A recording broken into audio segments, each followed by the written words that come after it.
The paradox of self-realization, understanding the spiritual journey. Welcome everyone. Today we're exploring the nature of self-realization, enlightenment, and the paradoxes of the spiritual journey. Let's begin with some fundamental questions that many seekers face. What makes self-realization so challenging even though it's fundamentally simple? The challenge lies in our immediate identification with the mind. The character in our mind cannot understand how existence is possible without a separate self, that is, without the character we believe we are in our minds experiencing it all. Think about how the mind operates. It has this persistent story or belief that says, "I'm thinking these thoughts, and I'm the one experiencing all this." The mind creates a character, a sense of me, and then immediately identifies with it so completely that it can't experience anything happening without this me at the center. It's like the mind says, well, if there's no me, then who is seeing? Who is experiencing? Who is making decisions? It can't conceive of consciousness just being aware by itself without a separate someone who is being aware. Before self-realization, one is completely absorbed in and identified with the personal narrative that the mind creates, like being totally immersed in a dream and believing you are the dream character. Everything is interpreted through this personal lens. This happened to me. I need to do this. I want that. I'm this kind of person. The mind is constantly weaving a story of a character in our minds, and we're completely caught up in believing that we are that character, which is just a character entirely created by our own minds. Before awakening, consciousness is being fully identified with the character who was trying to do something in life, who was seeking spiritual experiences, who was trying to make things happen. Consciousness was totally absorbed in the story of being a separate self.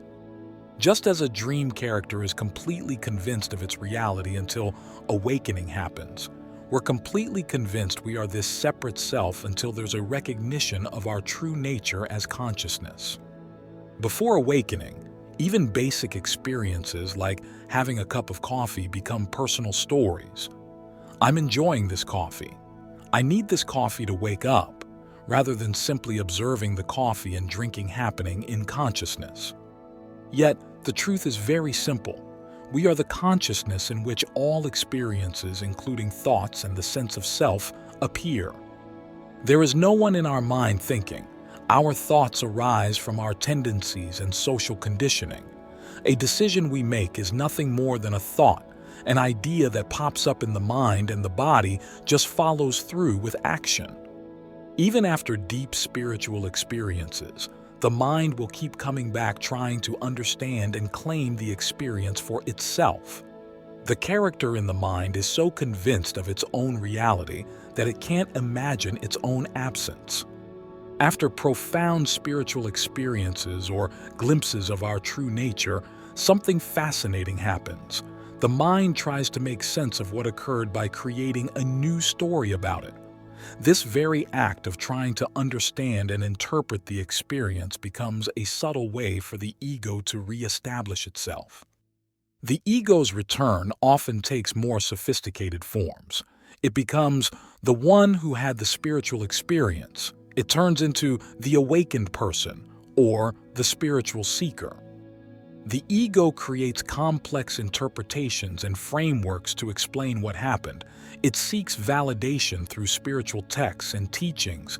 It looks for even bigger or better experiences to have because it believes that new experience it will be the last and liberating one. However, in reality, the ego does not want to be liberated.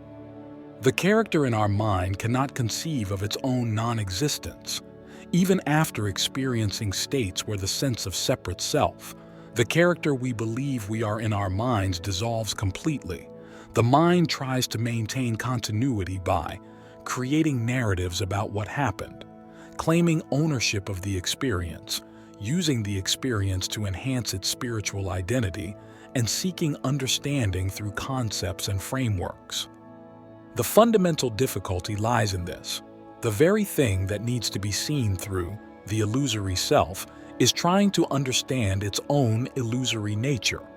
It's like a dream character trying to understand that it's in a dream.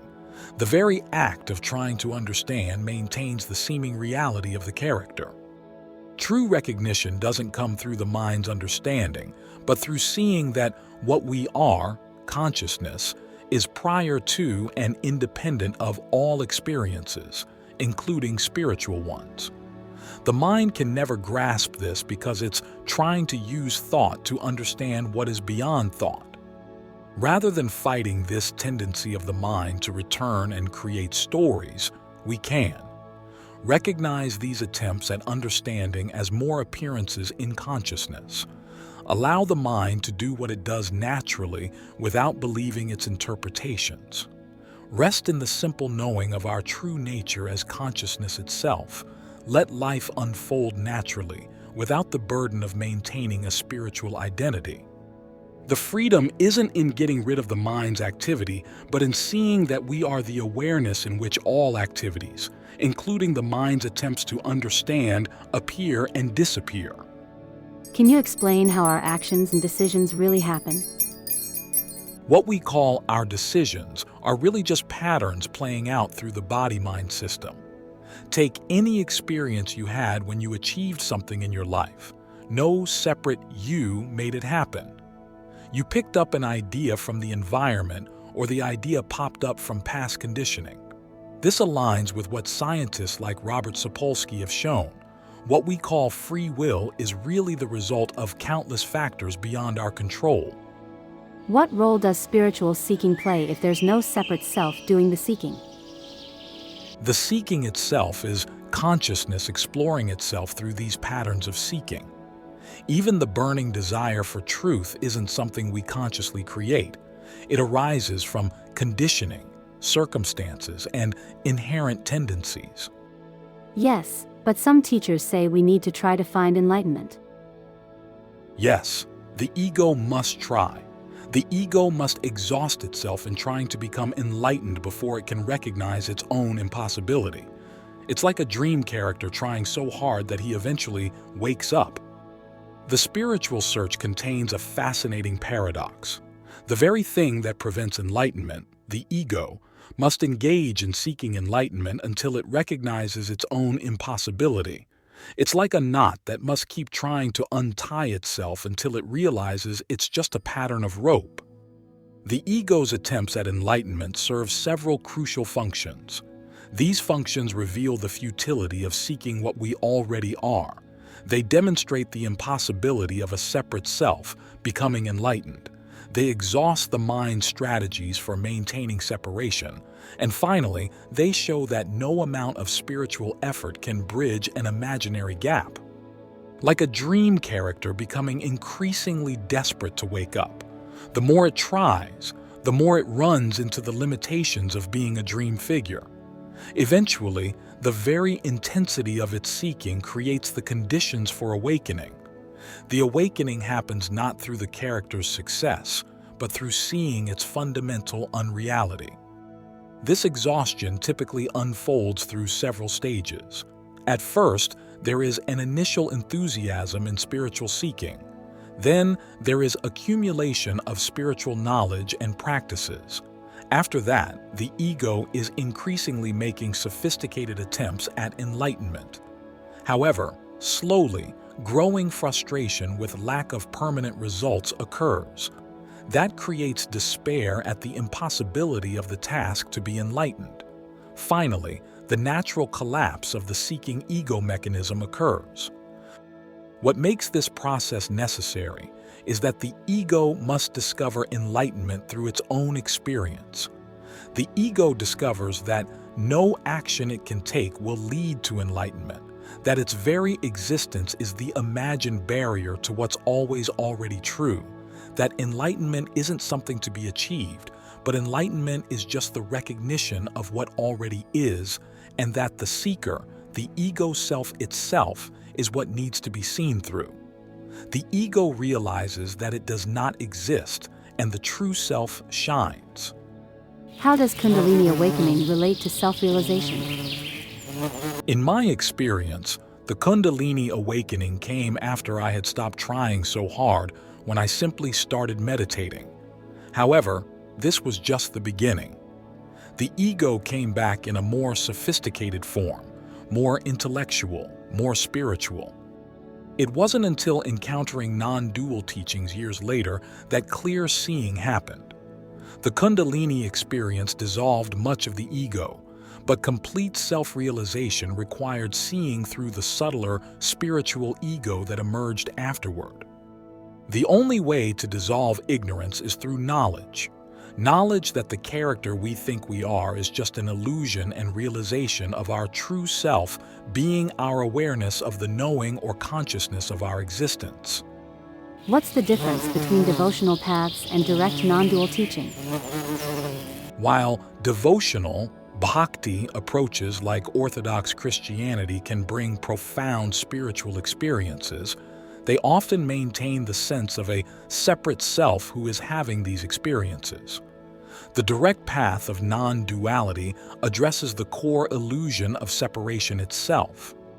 After self-realization, one still needs to work out karma in the real world, and the direct path of knowledge allows for this natural integration with life rather than keeping someone in perpetual seeking through endless practices. Why did you start your spiritual teaching? Teaching arose naturally from seeing how challenging self-realization can be, even though it's fundamentally simple.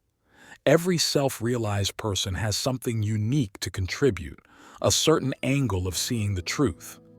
As my teacher Shunyamurti said, we're trying to teach something that's not teachable, yet somehow the teaching happens. It's like Buddha's response to Mara, who told Buddha that no one will believe his enlightenment. Buddha answered that, even though most won't understand, some will recognize the truth being pointed to. What I am pointing to is already true. It's simpler than the mind can grasp, yet more immediate than our next thought.